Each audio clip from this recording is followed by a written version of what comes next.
জি ভাই, আপনি প্রত্যক্ষদর্শী না? জি বলেন, আপনি বলেন কি বলেন। আমি মোহাম্মদ জুবাইর আহমদ। জি, আমি মজলিসপুরে একটা মসজিদের মধ্যে ইমাম খতিব। জি জি। আমি যখন বাড়িতে নামাজ পড়ে আসতেছি তখন দেখলাম আমার গেটের সামনে থেকে আমার বাতিজি সহ 3 জন মাদ্রাসার ছাত্রী নিয়ে যাইতেছে। আমি বাড়ি থেকে বাইরে হয়েছে না, দারমা পুরা বাজার বিচারলাম, পাইলাম না। তারপরে আমি জিগাইলাম যে এমন এমন অবস্থায় 3টা মেয়ে বাচ্চা নিয়ে একটা মহিলা এদিকে কেউ দেখছি। দ্রুত লাইভটা শেয়ার দেন বড় ভাইরা, দ্রুত লাইভটা শেয়ার দেন। মজলিসপুর এই দিকটা গেছে, মজলিসপুর দিকে। প্রিয় দর্শক, গুরুত্বপূর্ণ কিছু ভিডিও আপনাদের মধ্যে শেয়ার করতে যাচ্ছি, যে ভিডিওগুলো দেখলে রীতিমতো অবাক হবেন। চাঞ্চল্যকর অবস্থা সৃষ্টি হচ্ছে, নেট দুনিয়া তোলপাড়, সামাজিক যোগাযোগ মধ্যে ভাইরাল। আসুন কথা না বাড়িয়ে লাইক করে সেই সকল ভিডিওগুলো দেখে আসি।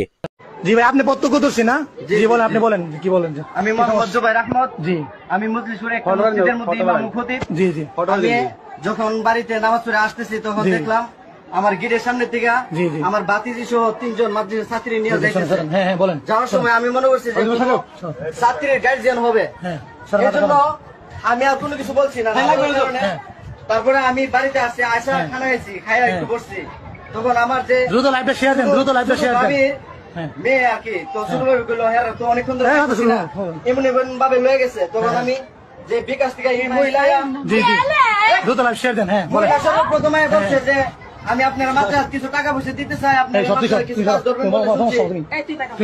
ধরবেন শুনছি, এই জন্য আমি কিছু টাকা দিতে চাই। আমি আপনার বিকাশ থেকে কিছু টাকা উঠাই দেবো, এইতে আপনারা আমার সাথে কয়েকটা বাচ্চা দিয়ে দেন। তো এই কথা বাড়ির মধ্যে বলে গেছে যে আমার বোন আসতেছে ব্রাউন বাড়ি থেকে, ওনার কাছে অনেক টাকা পয়সা আছে, এখন উনি আসক আর বাকি টাকা আমি কিছু টাকা উঠাই দিই।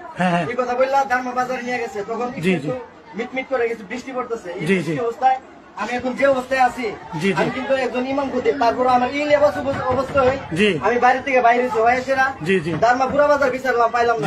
তারপর আমি জিগাইলাম যে এমন এমন অবস্থায় 3টা মেয়ে বাচ্চা নিয়ে একটা মহিলা এদিকে কেউ দেখছি। দ্রুত লাইভটা শেয়ার দেন বড় ভাইরা, দ্রুত লাইভটা শেয়ার দেন।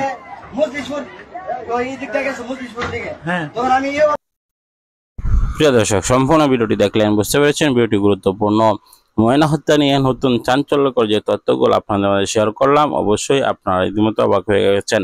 আমরাও চাই যে অবশ্যই চাঞ্চল্যকর সকল তথ্যগুলা আপনাদের মধ্যে শেয়ার করার জন্য। একের পর এক সকল আপডেটগুলো আপনারা জানতে পেরেছেন, বুঝতে পেরেছেন। ভিডিওটি গুরুত্বপূর্ণ এবং আপডেট সফল ভাইরাল টপিকগুলো সাজিয়ে একত্রে আপনাদের মাঝে উপস্থাপনা করলাম। অবশ্যই এই বিষয়গুলো নিয়ে আপনার মতামত জানাবেন এবং পরবর্তী সকল আপডেট পাওয়ার জন্য সাবস্ক্রাইব করে নেবেন। বর্তমান রাজনীতি, অর্থনীতি এবং সব দিক থেকে একটি ঘোলাটে অবস্থা রয়েছে। বর্তমান রাহাজানি, চোর, লুটতরাজ এবং অপহরণ, ঘুম, খুন, মানবাধিকার লঙ্ঘন সব কিছুই সমান হাত তালে চলছে বাংলাদেশে। সেটার কোনো প্রতিকার হচ্ছে না। অবশ্যই সেটার প্রতিকার চাই। আপনারা চেয়ে থাকলেন কমেন্ট বক্সে মূল্যবান মতামত জানাবেন। পরবর্তী ভিডিও পাওয়ার জন্য সাবস্ক্রাইব করে নেবেন।